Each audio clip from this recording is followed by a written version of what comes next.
तो current density की बात करें तो करंट जितना बह रहा है अब बटे ये जो क्रॉस सेक्शनल एरिया है डिवाइड करेंगे हमको करंट डेंसिटी मिल जाएगा, current per unit cross sectional area. जैसे कि अगर कहते हैं 5 एम्पियर का करंट जा रहा है और ये एरिया हमारा अगर 5 मीटर स्क्वायर है तो 5/5 एक करंट डेंसिटी हो गया, सिंपल सा चीज़, ठीक।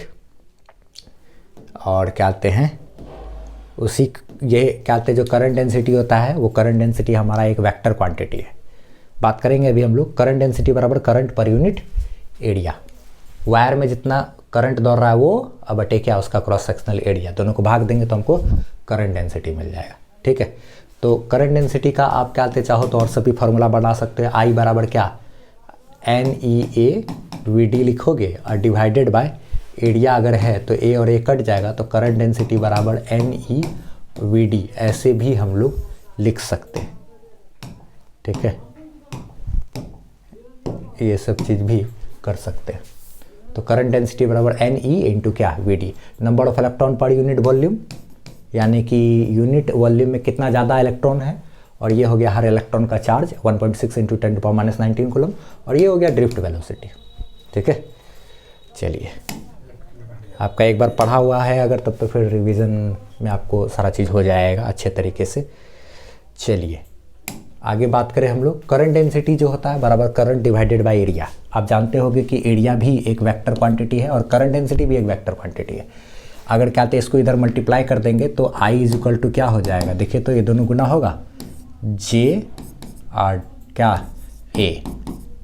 दो वेक्टर का जो गुना होता है वो दो प्रकार का होता है, या तो डॉट वाला गुना होता है या तो क्रॉस वाला गुना होता है। तो यहाँ भैया डॉट वाला गुना होगा, तो आप I बराबर लिख सकते हो J डॉट A बराबर यानी कि JA कॉस थीटा ना। जैसे क्या कहते हैं इलेक्ट्रिक फ्लक्स बराबर E डॉट A यानी कि EA कॉस थीटा, आपने पढ़ा है ना, बस सेम चीज़, वही सब चीज़ हम लोग बात कर रहे हैं।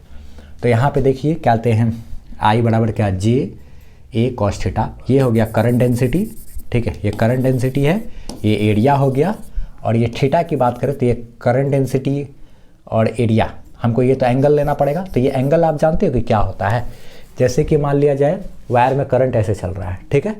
तो करंट वो हो गया, करंट का जो डायरेक्शन है और जो एरिया का डायरेक्शन है वो लेते हैं।